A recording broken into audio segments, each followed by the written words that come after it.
Bonjour à tous, j'espère que vous allez excellemment bien. Aujourd'hui on se retrouve pour parler cyclisme, pour faire le débrief de cette 16e étape mouvementée dans les coulisses, un peu moins sur la route il faut bien le dire. On va revenir un petit peu sur tout ce qui s'est passé aujourd'hui, on parlera de l'organisation, bien entendu de cette étape qui a été compliquée, les sondages comme d'habitude, note de l'étape, bilan des bleus, coureur top, flop. Ça, c'est habituel pour les étapes de ce Giro.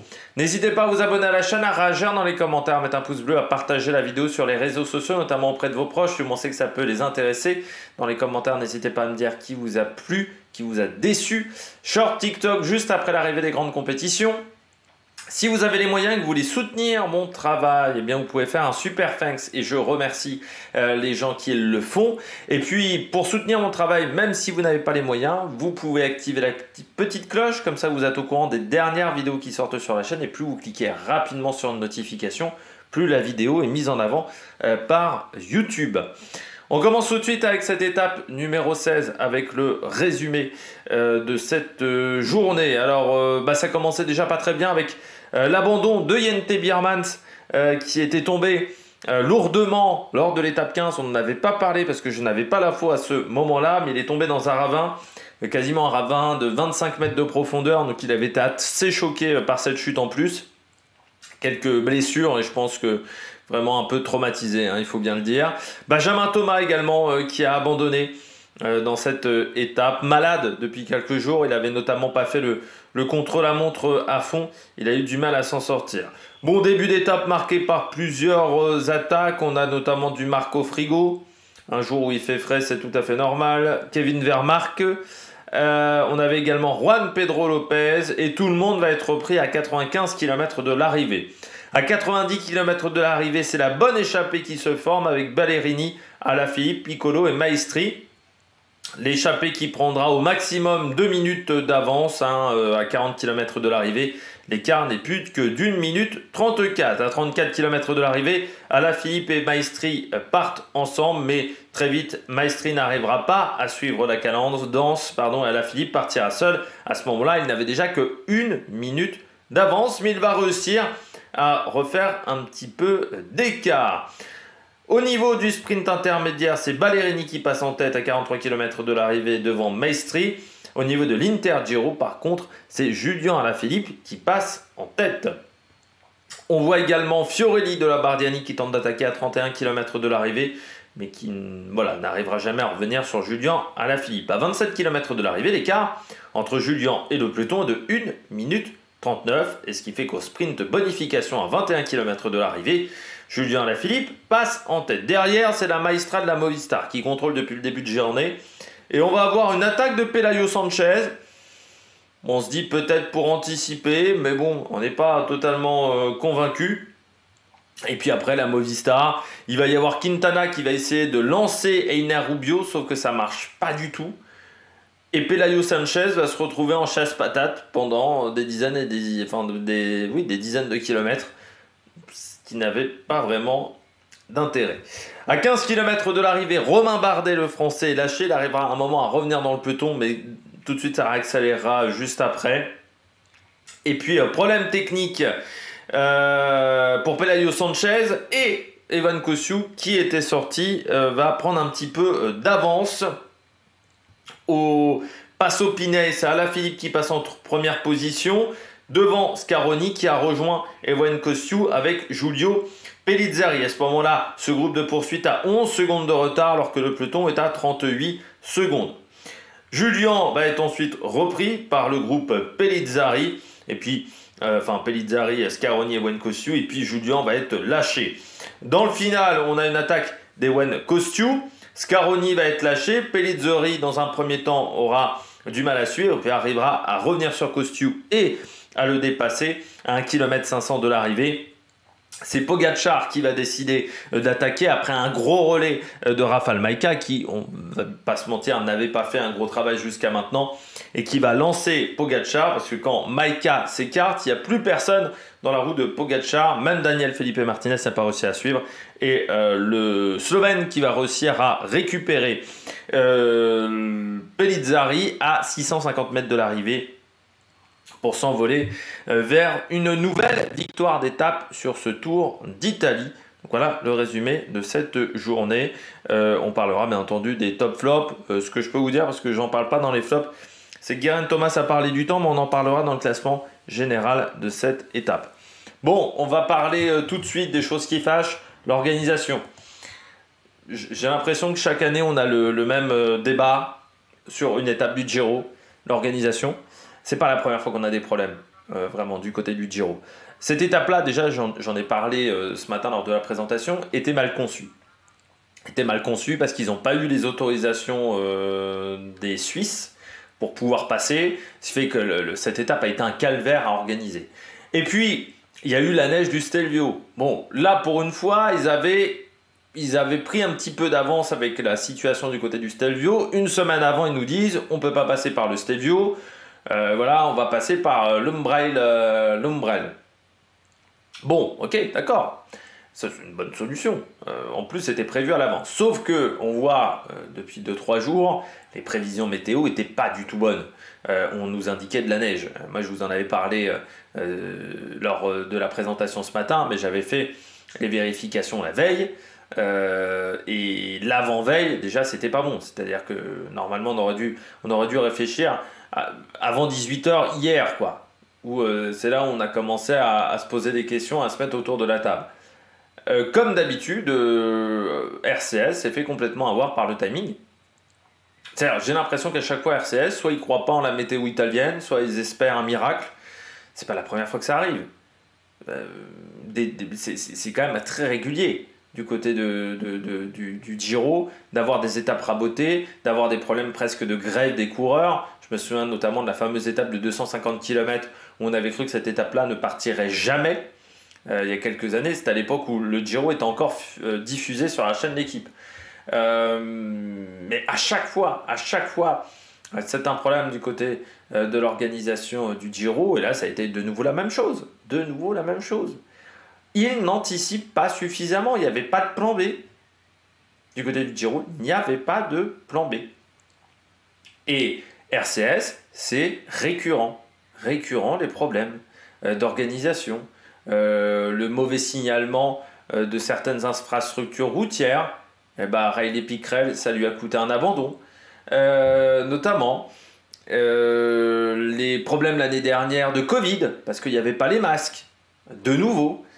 Problème d'organisation, parce qu'il n'y avait pas de barrage Covid l'année dernière, alors qu'on savait que la Covid était revenue dans le peloton cycliste. Il y avait eu Liège, il y avait eu le Tour des Alpes.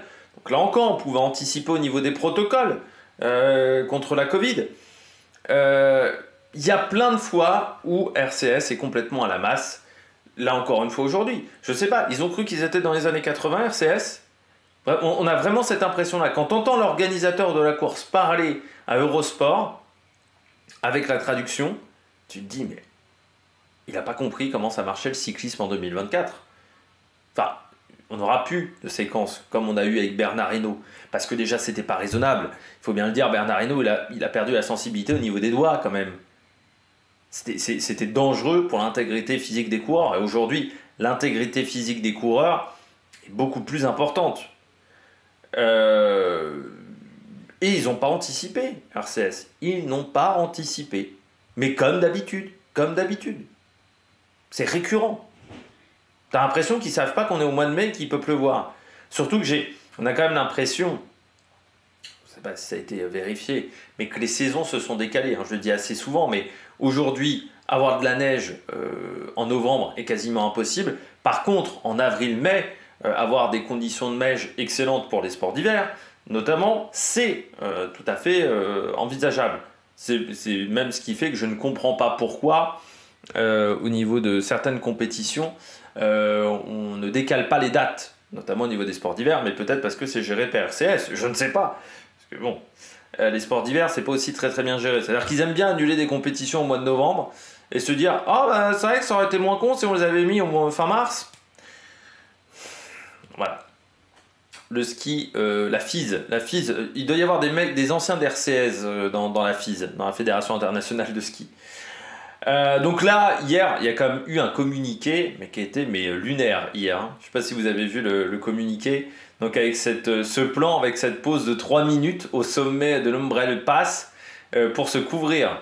Et le mec qui a eu cette idée-là, c'est un mec de la Movistar, je sais pas. Non, mais faut qu'il dégage du cyclisme, ce mec-là. Non, vraiment, cette idée de se dire, on va pouvoir arrêter un peloton complet en haut d'une montée, en sachant qu'en haut d'une montée, vous avez des cassures, donc c'est quasiment impossible, on n'est pas sur du plat. Réussir à ce que tout le monde reparte avec les bons écarts de temps, quasiment impossible, avec des équipements anti-froid, pour 30 km de descente, énormément casse-gueule parce qu'il y avait de la neige. Je sais pas qui a eu cette idée à la con. Qui s'est dit, ah bah ça, attendez les mecs, j'ai une idée. Il a toqué à la porte, le mec, il s'est dit, Michel, j'ai une idée. On va faire arrêter les mecs pendant 3 minutes au sommet.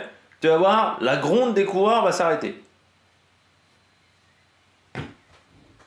Ça, c'est du grand n'importe quoi. C'est du grand n'importe quoi. C'est RCS, voilà. Mais en même temps, RCS peut continuer à faire ce genre de choses parce que l'UCI va leur taper sur les doigts? Non. Le syndicat des directeurs d'équipe va leur taper sur les doigts? Non. Donc tant qu'il y a cette situation-là où on ne tape pas sur les patrons de course, pourquoi on ne tape pas sur les patrons de course? Parce que ASO, RCS, Flanders Classic, c'est 90% du calendrier. Ils ont presque un statut de monopole du côté des épreuves World Tour. C'est-à-dire que si tu t'engueules avec un de ces trois-là, tu perds des grandes épreuves du calendrier. Donc on ne veut pas se les mettre à dos. Sauf qu'à un moment, il va falloir se les mettre à dos. Il va falloir dire, les mecs, le Giro, là c'est plus possible. Chaque année, c'est organisé largement en dessous des attentes qu'on peut avoir d'une épreuve World Tour. Si vous ne faites pas des efforts l'année prochaine, c'est simple. Vous n'aurez plus le statut World Tour. Mais non, on continuera. Comme on continuera, RCS, est-ce qu'ils vont faire des efforts pour augmenter le niveau? Bah non. De toute façon, les équipes viennent quand même. Ils n'ont pas besoin de faire d'efforts. Ils ont Pogacar, ils ont Remco. Et pourquoi ils ont ces coureurs-là? Parce que c'est aussi une épreuve qui marque beaucoup de points.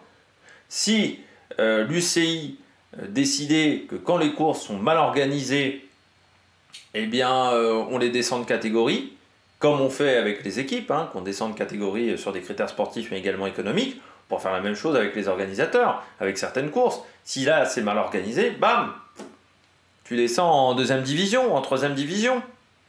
Bah non, ça n'arrivera jamais. Parce qu'encore une fois, c'est des organisateurs qui sont dans des statuts de monopole. Si tu dis ça à RCS va dire, bah d'accord, moi je retire toutes mes courses du calendrier. Et maintenant, vous vous démerdez. Milan-San Remo, Tirreno, voilà, ça fait plus partie des épreuves World Tour. Je les organise à ma sauce. C'est pour ça qu'on n'avance pas sur la sécurité avec les organisateurs. On n'avance pas. Et on n'avancera pas tant que l'UCI, à un moment, ne dira pas on tape du poing sur la table. Tant qu'il n'y a pas un patron de l'UCI qui décidera de s'engueuler avec les grands organisateurs de courses, ça n'avancera pas. Ça n'avance pas. Et tu m'étonnes que RCS y soit pour le projet de Super League. Quand il y aura le projet de Super League, ils auront plus l'UCI sur le dos. Donc ils pourront faire encore plus du n'importe quoi que ce qu'ils font actuellement. Ce que déjà pas mal du n'importe quoi.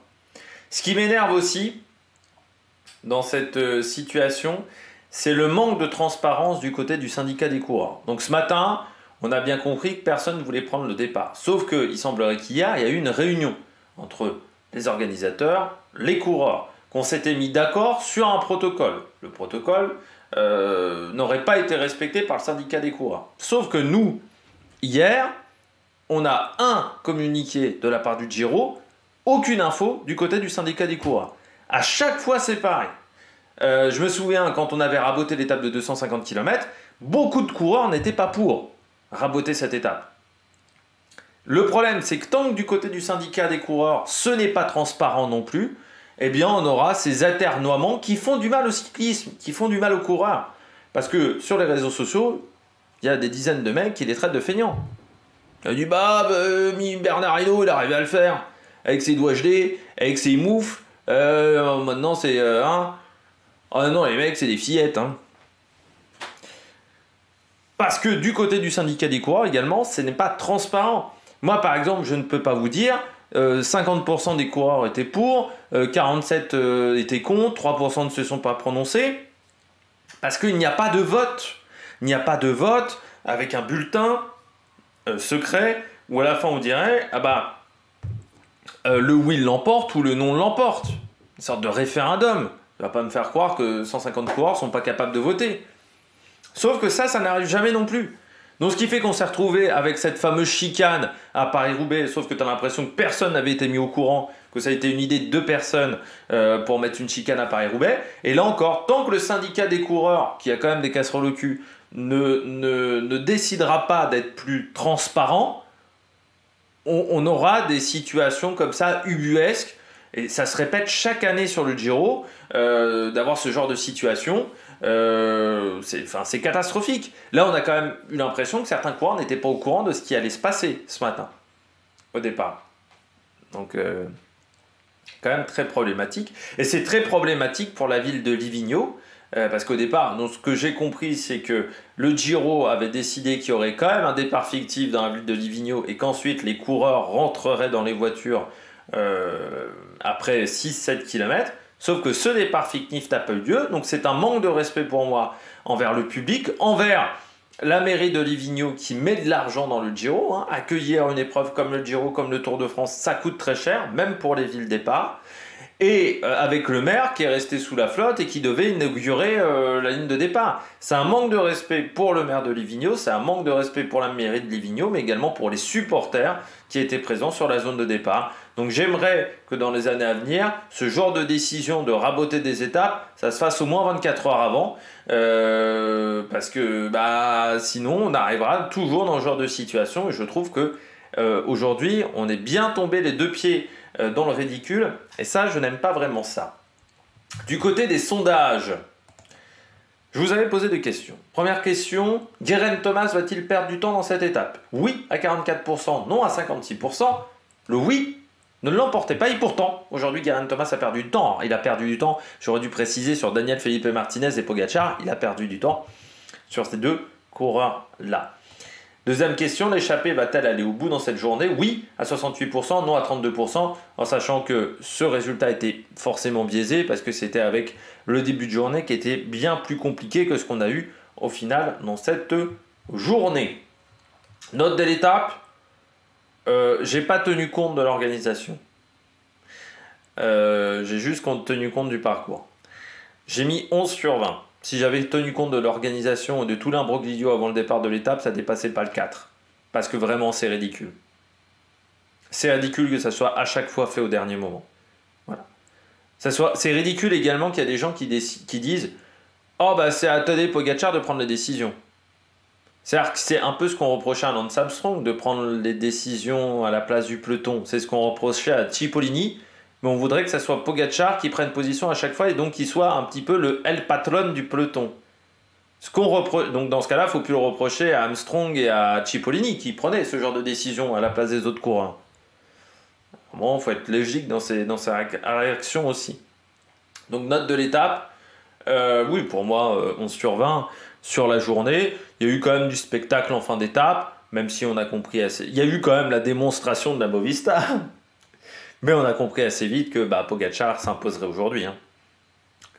Voilà, on a compris assez vite que Julien Alaphilippe, il n'aurait pas de ticket pour aller gagner cette journée. Donc voilà, il y a eu un petit manque de suspense au niveau du résultat final, mais il y a eu quand même un petit peu de spectacle, notamment avec Pellizzari, avec Ewen Kosciu également, dans le final de cette journée. On regarde tout de suite le bilan des Bleus. Le bilan des Bleus, premier coureur top, Ewen Kosciu. Très belle journée d'Ewen. Belle attaque dans le final. Moi j'ai bien aimé, c'était intelligent parce que il se disait que ça roulait plus du côté de la Movistar, ça roulait plus très vite, donc le tempo était plus élevé, donc il y a eu un moment de flottement après l'attaque foirée de Quintana Rubio. Donc il s'est dit peut-être que là ça peut être intéressant, peut-être tenter un coup, le rythme c'est un petit peu abaissé. Dommage qu'il n'ait pas pu être accompagné par Pelayo Sanchez. qui a un problème technique. Mais ensuite, bon, il est récupéré par Scaroni, par Pellizzari. Scaroni met une belle minace en haut du Passo Pinel et je crois que là, il se met un petit peu dans le rouge. Puis après, sur la fin, bon, il tente. Bon, j'y ai pas cru tant que ça parce que je voyais bien que l'écart n'était pas élevé par rapport à Pogacar, mais je me suis dit, ah bah tiens, sur un malentendu, ça peut peut-être le faire si vraiment Pogacar n'a pas envie d'attaquer. Puis bon, après, dans le final, il en manquait un petit peu pour tenir. Mais c'est bien ce que fait Ewen Kosciu. Il est offensif, il est attaquant. J'ai envie de dire que c'est un peu comme Warren Barguil l'année dernière, qui avait attaqué énormément, qui n'avait pas forcément eu la réussite avec lui. Là, c'est un peu pareil pour Ewen Kosciu. Mais je trouve qu'il fait plutôt du bon boulot. C'est un bon premier grand tour pour lui. C'est un bel apprentissage. On voit qu'il a bien progressé pendant l'intersaison. Donc très très bien du côté du coureur français. Donc non, belle étape d'Ewen Kosciu. On espère maintenant du côté d'Ewen Kosciu que allez, il y aura peut-être le gros résultat qui arrivera, la grosse victoire. Allez, pourquoi pas vendredi du côté d'Ewen. Mais les jambes sont bonnes. C'est intéressant de voir qu'il a bien réussi à tenir les 2 journées de repos, qu'il a bien réussi à repartir après ces 2 journées de repos, qu'il a encore de la fraîcheur physique sur cette 3e semaine. En plus, il avait dit en interview ce matin qu'il avait été un petit peu malade, des petites douleurs à la gorge, c'est un petit virus qui traîne dans le peloton depuis une dizaine de jours. Et il a réussi à bien s'en sortir quand même. Moi, j'aurais bien aimé avoir les mêmes jambes que lui en étant un petit peu malade, d'avoir la même condition que lui en étant un petit peu malade. Donc non, très belle étape d'Ewen Kosciu. Je vous précise aussi que moi j'ai regardé l'étape du côté de la Raille. Alors certes, j'ai lu certaines interviews en français, mais l'étape, je l'ai lu du côté de la Raille parce que je voulais voir s'ils avaient un autre flux vidéo que le flux international. C'est comme nous ce qu'on a sur le Tour de France où le flux France Télévisions est différent du flux international. Je voulais voir si c'était le cas du côté de l'Italie. Oui, il y a des petites différences. C'est-à-dire qu'ils ont pas les passages. Ils n'ont pas déjà le Giro I. Ça, ils ne le diffusent pas. C'est pour Eurosport, ce petit cadeau-là. Ils ont une séquence. Là, aujourd'hui, c'était avec Stefano Garzelli qui fait le repérage du final des étapes. Des moments importants. Donc, il n'y a pas Anna Walker du côté d'Eurosport. Qu'est-ce qu'il y avait de différent aussi ? Oui, ils n'ont pas les passages avec les châteaux, avec les monuments. Je pensais qu'ils allaient avoir des passages avec des monuments. Non, tout ça c'est squeezé. Vous savez, quand ils vous font des plans au large et qu'ils vous donnent des informations sur les villages, ça vous n'avez pas ça dans la version italienne. Par contre, ce qui est marrant, c'est que je ne pensais pas qu'il y avait autant de pubs sur la rail. C'est bourré de pubs. C'est-à-dire que je me plaignais de la chaîne L'équipe, mais dans les 20 derniers kilomètres, ils ont réussi à passer 3 spots de pub. Et pourtant il n'y avait pas beaucoup de pubs différentes. Il y avait la pub pour la nouvelle 3008, il y a une pub pour de la pâte à tartiner, la Noco Ciolata, là, je ne sais plus comment ça s'appelle.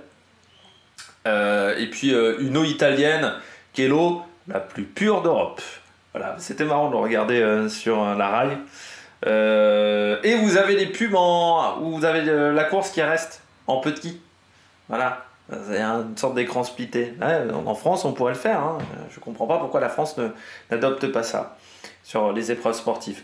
On continue avec Julien Alaphilippe. Plus-moins, j'ai mis du côté de Julien Alaphilippe. D'un côté, plus parce que déjà, il marque des points pour les sprints intermédiaires. Il marque quelques points également pour le classement de la Fouga parce qu'il a dû rester. Je pense qu'il a dû marquer un truc genre 70 points aujourd'hui pour le classement de la Fouga. Julien Alaphilippe. Mais on a compris quand même assez vite que l'échappée irait pas au bout, enfin que l'échappée irait pas à la victoire. Donc est-ce que c'était intelligent de vouloir y aller jusqu'au bout, de vouloir donner tous ces efforts-là jusqu'au bout? Est-ce qu'il va pas le regretter sur une étape genre vendredi, par exemple, qui pourrait lui correspondre, où il aura peut-être plus beaucoup d'énergie parce qu'il en aura beaucoup consommé sur cette étape-là? Bon, c'est pas un tour d'Italie où il a été à l'économie par rapport à certains coureurs. Lui, il s'est dépensé. Après, aujourd'hui, j'ai ce sentiment que, en sachant que l'étape était rabotée, on pouvait se dire, bon, peut-être qu'il n'irait pas au bout, encore plus avec le tempo qu'a fait la Movistar au final. Donc c'est dommage parce que C'est sûr que si le groupe de 4 était parti, il gagnait l'étape, ça c'est clair et net, sauf que ce groupe de 4 n'est jamais sorti à cause, encore une fois, de la Movistar. Donc est-ce que c'était judicieux de repartir, de réaccélérer à une trentaine de kilomètres de l'arrivée? Je crois qu'on avait bien compris derrière que la Movistar voulait gagner cette étape. C'était pas une question de coureur qui était dangereux dans l'échappée, non, il voulait gagner l'étape. Bon, ça n'a pas été au bout, ça aurait peut-être été plus intelligent au final de faire comme Ewan Kosciu, de tenter de réaccélérer, mais plutôt plus tard dans l'étape, de repartir en contre. Là, ça aurait peut-être marché. Après, Ewan Kosciu a dit encore qu'il a salué le grand personnage qu'est Julien Lafilippe, parce qu'il a dit, alors que Julien, il lui a fait un énorme relais dans le final de la course, alors qu'il disait, bon, il était complètement crevé, il n'était pas obligé de le faire, il l'a fait. Donc il a salué le job encore qu'a réalisé Julien Lafilippe. Alors, bonnet d'âne, certains vont dire c'est peut-être un peu sévère, je le conçois, du côté de Ben O'Connor, mais c'est vrai que on a le sentiment qu'il n'est pas en capacité d'aller matcher avec Daniel Felipe Martinez, et je ne sais vraiment pas s'il est en capacité d'aller chercher cette minute sur Geraint Thomas. J'ai presque l'impression aujourd'hui que Tiberi est plus en mesure d'aller chercher les 2 minutes 33 minutes qui sont en écart avec Geraint Thomas que Ben O'Connor. J'ai plutôt l'impression que Ben O'Connor maintenant doit regarder derrière plutôt que devant, à part si Geraint Thomas craque, ce qui est toujours faisable.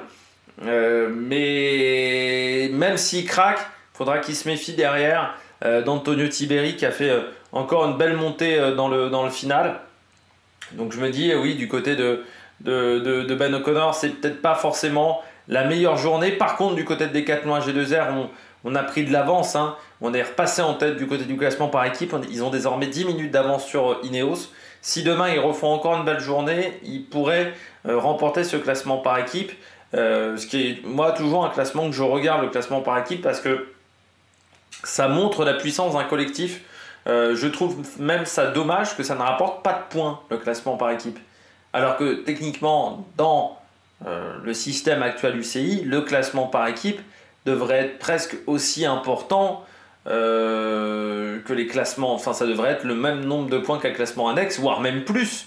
Parce que, pour les points UCI par équipe, ça pourrait apporter des gros points pour les montées-descentes. Je trouve ça un peu dommageable que le classement par équipe n'apporte pas de points, ce qui fait que personne vraiment, il y a peu d'équipes qui se concentrent sur ce classement par équipe et qui passent un petit peu à l'as. Personne ne le regarde vraiment, ce classement par équipe. Alors moi, je trouve que c'est important pour regarder la puissance d'un collectif sur une course. Je termine avec Romain Bardet.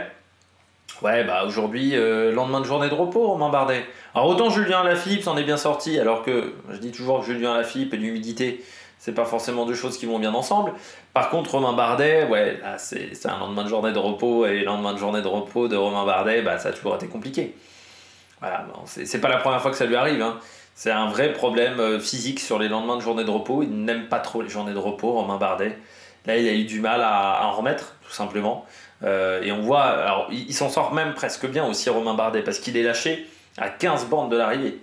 Il a réussi à pas exploser complètement. Il a profité aussi du fait que à l'avant, le tempo n'était pas non plus si énorme que ça. Mais ça lui coûte forcément du temps. Maintenant, aller chercher le podium, c'est très compliqué quand même.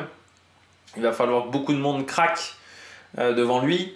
Et même le top 5, ça va pas être si évident que ça du côté du classement. Donc, dommage du côté de Romain Bardet, parce que je pense qu'il va avoir du mal à faire mieux que 7 ou 6 sur ce classement de Giro. Il y a eu du bon, et puis il y a eu des journées où c'était plus compliqué, du côté de Romain Bardet. Je pense qu'à la fin de ce Giro, ça sera un peu mitigé pour le coureur français. Il y a eu ce début de Giro où il perd beaucoup de temps. Il y a eu ce contre-la-montre aussi, le deuxième qui n'a pas été exceptionnel. Là, cette étape aujourd'hui où il a été en difficulté.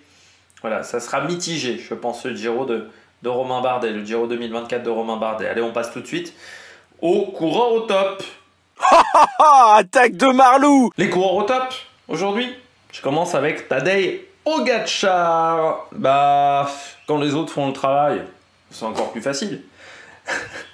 Il peut dire merci à la Movistar quand même aujourd'hui. Hein.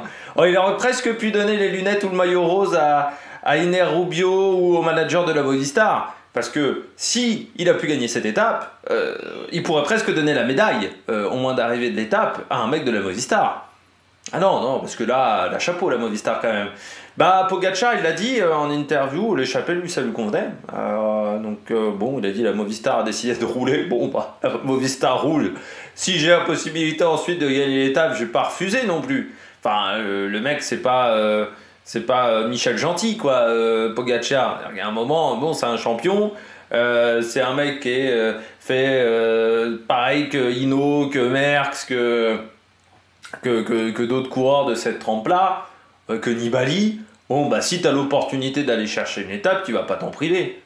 Bon, bah, il a été chercher son étape. Voilà, Pogacar. Mais bon, enfin, je l'avais dit, mais si les autres font le job à la place de l'UAE, enfin, là, ça devient vraiment Pro Cycling Manager en mode facile avec la UAE, quoi. Et tu prends que des équipes de deuxième division sur un Tour de France. Enfin, là, ça devient ça, parce que ça devient presque risible comment les adversaires permettent aussi à Pogacar de dominer. C'est-à-dire que d'un côté, bah, parce qu'on ne le suit pas, parce qu'on n'essaye pas d'anticiper. Si on sent qu'on n'a pas la capacité de suivre Pogacar, on peut essayer d'anticiper les attaques de Pogacar. Personne n'a essayé d'anticiper. On attend que Pogacar attaque et ensuite on fait son travail. De l'autre côté, vous avez en plus des équipes qui roulent et qui ne produisent absolument rien. Je pense à la Bahreïn, je pense à la Movistar. Enfin, cirez-lui des chaussures aussi pendant que vous y êtes, quoi. Ça devient trop facile. Mais ça devient trop facile parce que les autres rendent la chose facile. Voilà. On avait dit au départ, UAE, c'est peut-être pas forcément la meilleure équipe. Bon, il n'y avait que 3 mecs qui pouvaient aider Pogacar. Ils n'ont jamais contrôlé la course, quasiment, UAE. C'est les autres équipes qui l'ont fait. Donc, bah, même si tu étais en infériorité numérique, comme les autres se crament à ta place, bah, c'est plus facile dans le final. Là, le relais de Maïka dans le final, il est en capacité de faire un relais aussi costaud, Maïka, déjà parce qu'il est en forme, mais parce qu'il n'a rien branlé de la journée. S'il fait 20 km, 30 km derrière l'échappée, il ne va pas pouvoir attaquer de la même manière. Donc c'est pourquoi Pogacar domine. Bah, il y a aussi les autres équipes qui font qu'il domine, parce que bah, il court de la manière parfaite pour se faire battre. Et ça, c'est quand même assez fantastique de la part de Pogacar. Alors après, certains lui ont reproché d'avoir donné son maillot rose, ses lunettes roses, parce que maintenant c'est la nouvelle passion, c'est de créer des polémiques avec pas grand chose. Ces mecs-là devraient plutôt se concentrer sur l'organisation du Giro et essayer de trouver des solutions. Il faut savoir que Pogacar connaît Pellizzari ils ont fait quelques stages ensemble dans leurs jeunes années. Vu que Pogacar a beaucoup été en Italie, hein. Pogacar était tout le temps fourré en Italie dans ses jeunes années, donc il connaît un petit peu Pellizzari. Et donc, voilà, il était très content de le retrouver dans le final, de retrouver le jeune coureur italien dans le final. Donc c'est pour ça qu'il lui a donné le maillot rose à l'arrivée. Et puis en plus, l'avantage c'est que ça fait une belle image Instagram. Et comme ça, il y a plein de gens qui pourront dire « Il est mieux que Vingegaard !» qui ne fait pas ce genre de choses. Bah oui, hein, c'est aussi la différence entre Pogacar et Vingegaard. C'est qu'il y en a un qui est quand même moins renfermé que l'autre. C'est vrai que Vingegaard, à chaque fois, je le compare à Froome parce que, bah, un petit peu la même chose, quoi. Hein, c'est pas très très fun. Vingegaard en dehors du cyclisme. Donc, deuxième coureur top, Pellizzari. Un peu comme Ewan Kosciu, c'était bien senti. C'était très très bien senti le contre. Après, l'imbroglio Movistar. Ça, c'était une bonne idée. Et puis, ça fait plaisir de voir Pellizzari, de voir prendre une deuxième place parce que c'est vrai que son Giro n'a pas été facile. À Pellizzari, je voyais jouer le classement général. On en parlait comme Piganzoli. Autant Piganzoli est à 9 minutes au classement général de Tiberi, autant Pellizzari, bon, il a perdu des poignées de secondes, parfois des 17-20 minutes. Parfois, il était avec les sprinteurs, Pellizzari. Et c'est vrai que je me disais, ce qui va traverser encore ce Giro comme une ombre, comme ça avait été le cas l'année dernière. Non, il a réussi au moins à faire des coups d'éclat. Il était déjà parti dans une échappée, je ne sais plus sur quelle étape. Là, il repart en échappée aujourd'hui. Et c'était bien tenté, encore une fois, dans le final. En plus, il prend une belle deuxième place pour la Bardiani. Ça, je suis content également pour la Bardiani, ce podium, parce que c'est une équipe qui fait du bon boulot, je trouve, avec pas forcément d'énormes moyens, qui arrive à faire du bon travail. Oui, il était parti dans l'échappée à Livigno. J'avais déjà oublié l'étape numéro 15. Et il était parti dans cette échappée. Et c'était dommage parce que son Giro jusqu'à maintenant, parce qu'il avait fait un très bon Tour des Alpes. On en avait parlé, c'était vraiment Enfin, voilà, il finit 8e du général, mais on l'avait énormément vu.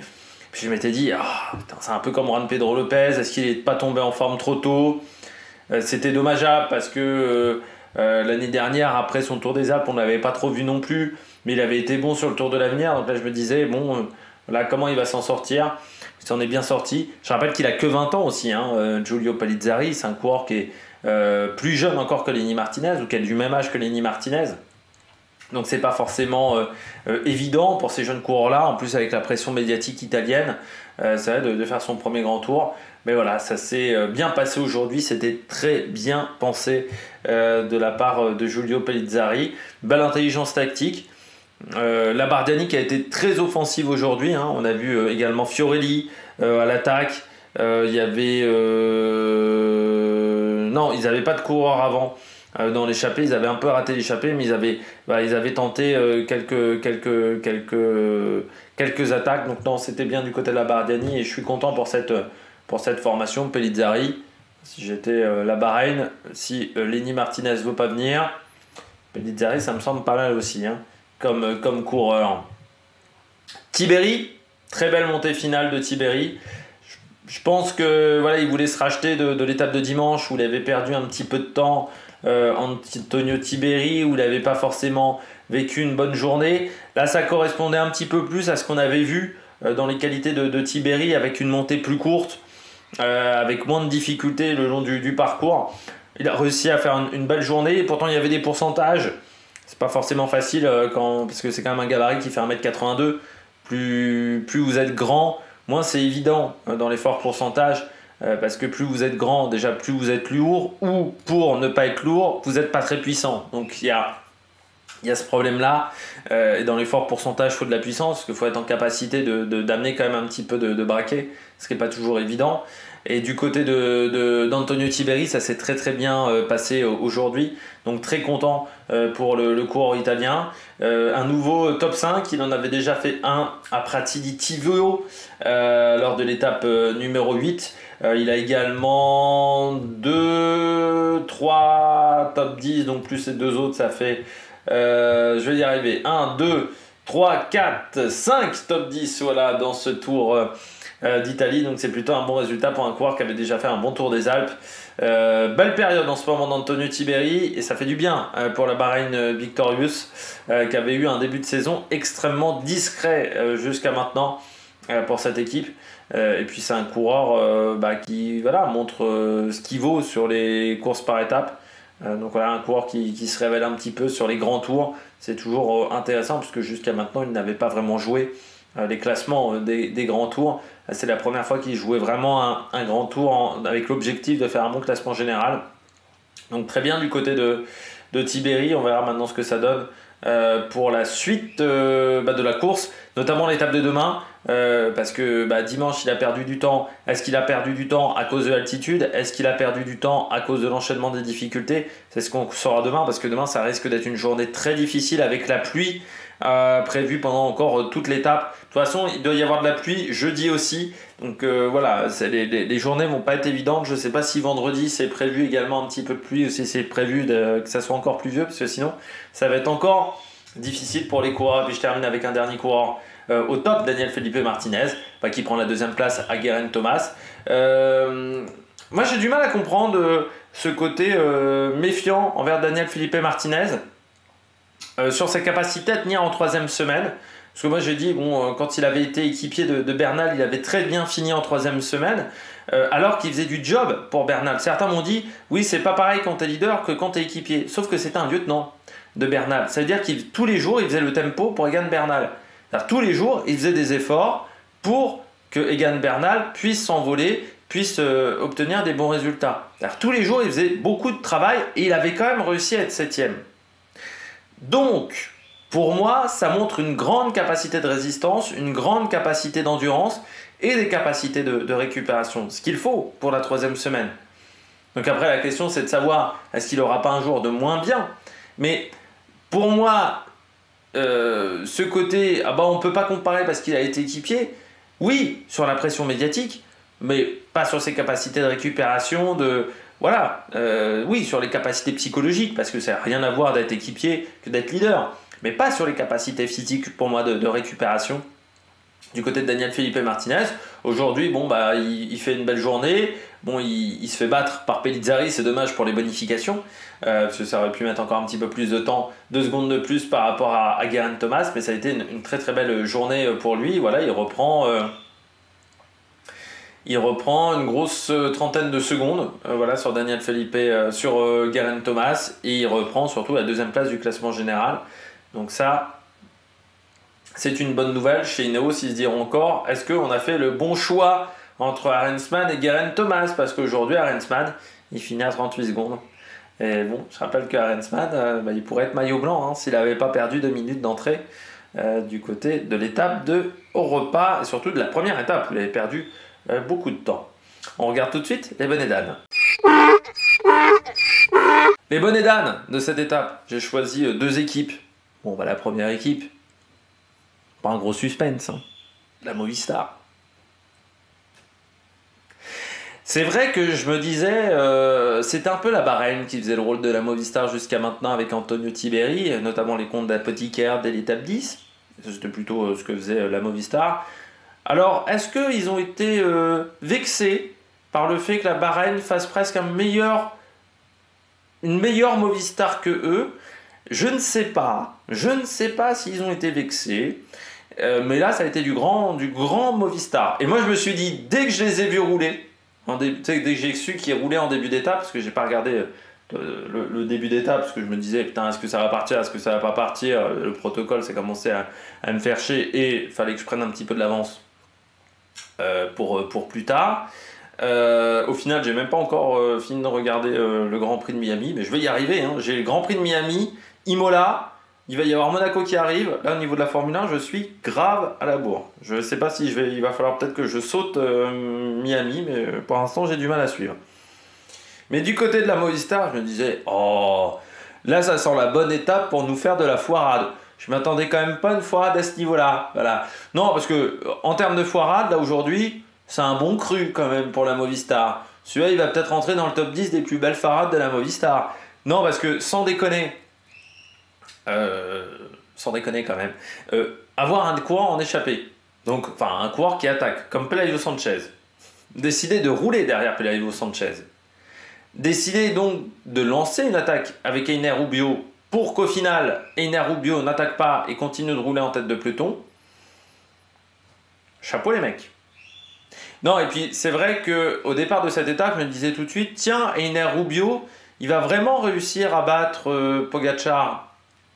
Tout le monde se disait ça ce matin. Alors là, tout le monde était unanime. Einer Rubio, mais quel puncher! Ah oui, il a totalement les chances face à Pogačar.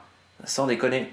En roulant de cette manière-là, bon, tu savais que c'est Pogačar qui allait récupérer la victoire. Alors si c'était pour éliminer Romain Bardet, bon, au final, tu l'élimines pas tant que ça, Romain Bardet, parce que tu as repris même pas une minute, je crois, sur Romain Bardet. Je crois que c'est 40 secondes de reprise sur Romain Bardet. C'est quand même beaucoup d'efforts pour pas grand chose du côté de la Movistar. En plus, tu as Pelayo Sanchez qui a un problème mécanique. Alors en plus, quand la mécanique ne veut pas fonctionner, bon, là, c'est sûr que c'est de mieux en mieux. Mais la Movistar, c'est comme une équipe, ça me rappelle l'équipe de Châteauroux à une époque, qui avait décidé de jouer avec 6 défenseurs et qui avait quand même encaissé des buts. Avec un système à 6 défenseurs. Et bah, ils avaient osé du côté de Châteauroux, du côté de la Berrichonne. Et bah là, du côté de Movistar, c'est un petit peu pareil, quoi. C'est aussi foireux que ça. Non, mais vraiment. C'est exceptionnel ce qu'ils ont fait aujourd'hui, la Movistar. Hein. Enfin, c'est... Non, on a rarement vu des stratégies aussi à la con. Movistar, on était presque déçus depuis le début de saison. Là, non, c'est bien. Non, là, on retrouve les vrais fondements de la Movistar, quoi. Les vrais fondements de stratégie à la con, quoi, en fait. Il n'y a pas d'autre mot. Stratégie complètement foireuse. Là, ils ont quand même roulé derrière un de leurs équipiers, qui aurait peut-être pu aller chercher la victoire d'étape, parce que Sanchez, en plus, une bonne petite pointe de vitesse et assez puissant. Et en plus, Einer Rubio n'attaque pas. C'est-à-dire que Quintana a fait un tempo, a lancé un coureur qui n'a pas attaqué. Bon, moi je sais plus quoi dire, hein. Moi il y a un moment... voilà, là c'est comme il y a des lartés, c'est au-dessus là. Là c'est au-dessus de mes forces, là il y a un moment d'expliquer ça. Hein. Putain, Vraiment, je pense que... Oh, il y a quand même l'année où Miguel André Lopez avait abandonné, pas abandonné, abandonné, pas abandonné, c'était déjà pas mal. Il y avait d'autres fois où la Movistar avait roulé sans qu'il y ait véritablement d'intérêt.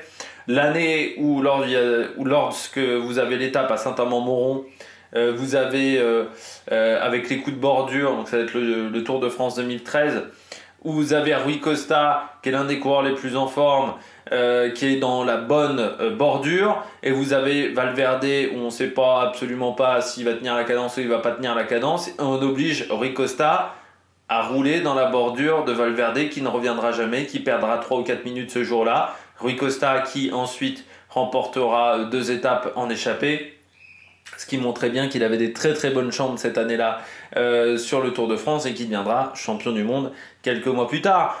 C'est de ce niveau-là, hein, véritablement, du côté de la Movistar, donc bravo. Et puis deuxième flop, parce qu'il fallait un deuxième flop, j'avais pas trop d'idées. Je voulais pas mettre Geraint Thomas, parce que c'était pas forcément une arrivée qui convenait énormément à Geraint Thomas, il faut bien le dire. Comme ça, une montée sèche, et je pense que le changement de parcours, ça lui a pas réussi. Donc j'attends de voir demain pour Geraint Thomas. Si demain il perd du temps, ça sera peut-être un bonnet d'âne. Mais Israël, aujourd'hui, tu as quand même... Alors, il y a eu une attaque de Marco Frigo, mais... T'avais Simon Clark quand même. Est-ce que Simon Clark il n'était pas en capacité de faire quelque chose dans le final de cette étape? Même Marco Frigo, est-ce qu'il n'était pas en capacité de ressortir dans les derniers kilomètres? Je trouve que c'est une équipe qui est quand même qui ne s'en sort pas sur ce Giro. Alors il y a eu un top 5 avec Hofstetter, mais c'est vrai que c'est très compliqué cette année pour Israël. Bon, déjà parce que l'équipe a été décimée dès la première semaine. Au bout de 5 jours de course, ils avaient déjà 5 ou 6 jours de course, ils étaient déjà plus que 4. Donc c'est vrai que c'est toujours compliqué de se relancer dans ce genre de situation. Quickstep avait réussi l'année dernière, mais c'est jamais facile. Quand ton leader est lâché complètement, quand ton leader abandonne du côté de Michael Woods, que tu as Riley Pickrell également qui abandonne, qui aurait pu être d'une grande aide pour les sprints, c'est pas évident. Mais c'est vrai que du côté d'Israël, la journée a pas été très bonne. Voilà, voilà, ils ont du mal à être présents sur ce Giro, ils ont du mal à marquer les esprits sur cette course, mais j'ai envie de dire, ça a été un petit peu pareil sur les 4 jours de Dunkerque où c'était le bordel au niveau organisation, où je les ai souvent mis en flop. Je ne sais pas si ça travaille très bien en ce moment chez Israël, et puis il y a toujours cette inquiétude en ce moment avec la situation du côté de la bande de Gaza, mais avec aussi maintenant un président qui est accusé de crimes contre l'humanité. Ça va avoir des soucis sur l'économie israélienne, et quand ton sponsor c'est un pays comme Israël, donc tu es un petit peu presque ambassadeur de ce pays, déjà ça veut dire que pour ton recrutement cet été, il y a peut-être des coureurs qui ne voudront pas aller chez Israël pour cette raison-là. Ça, il faut déjà le prendre en compte. Puis ça veut dire aussi quelle est ta réserve d'argent. Encore une fois, l'économie d'Israël est à l'arrêt depuis le 7 octobre. Tu as en plus des pays qui ne vont plus vouloir commercer avec Israël. Est-ce qu'à un moment, il ne va pas y avoir des sanctions internationales ou des sanctions de certains pays avec l'économie d'Israël? Je trouve qu'on parle assez peu de cette formation et des conséquences de la guerre actuelle en ce moment sur cette formation. Mais si j'étais coureur d'Israël, je commencerais peut-être aussi également à prospecter un petit peu ailleurs, parce que je ne suis pas sûr d'avoir un contrat encore qui dure très longtemps du côté de cette formation. Allez, on regarde tout de suite les différents classements. On regarde les différents classements de cette journée, je vais y arriver, de cette étape 16 rabotée, on rappelle, de quasiment 80 km. Tadej Pogačar vainqueur à 41, quasiment 42 de moyenne, devant Pellizzari, Daniel Felipe Martinez. Geraint Thomas est seulement 15e de l'étape dans le groupe Ben O'Connor. Piganzoli termine à 1,16, qui est pas mal. On retrouve ensuite Mauri van Seuvenant et Pozzovivo qui est 28e de cette étape. Et puis du bon Tiberi pour cette journée. On doit un Pelayo Sanchez à 4,31. 4,31 c'est pas mal malgré les efforts qu'il a fait dans cette étape. Parce qu'on rappelle que du côté de la Movistar, on n'avait pas les yeux en face des trous. Du côté du classement général, changement derrière Tadej Pogačar. C'est désormais Daniel Felipe Martinez qui est son dauphin. À 7 minutes 18, à 7,40 on retrouve Geraint Thomas, à 8,42 on retrouve Ben O'Connor. C'est-à-dire que Ben O'Connor est toujours à 1,02 de Geraint Thomas. Par contre, il voit se rapprocher un petit peu Antonio Tiberi, qui est toujours dans cette lutte à 1 minute 20, 1 minute 30, Tiberi, donc qui reste un adversaire dangereux. Arensman, lui, est 6e, pas très loin également d'Antonio Tiberi pour le match pour le maillot blanc. On retrouve ensuite Romain Bardet qui perd du temps sur cette étape, qui est désormais à 12 minutes. Et on a ensuite Philippe Ozana, Einer Rubio, donc qui n'a pas vraiment gagné de place aujourd'hui à 13,09. Il a gagné un petit peu de temps sur Romain Bardet et sur Zana, mais ça reste pas exceptionnel. Et puis Yann Hirt 10e, Fortunato 11e, devant Storer, Piganzoli et Pozzovivo toujours 14e, mais qui voit Geschke pas très loin toujours. Et puis surtout pour le top 10 ça risque d'être un petit peu compliqué maintenant pour Pozzovivo. Du côté du classement du maillot par points, toujours Milan en tête avec 284 points devant Caden Groves. Tadej Pogacar est 3e à égalité avec Julien Alaphilippe. Alors j'ai oublié de vérifier l'Intergiro, le classement des sprints intermédiaires.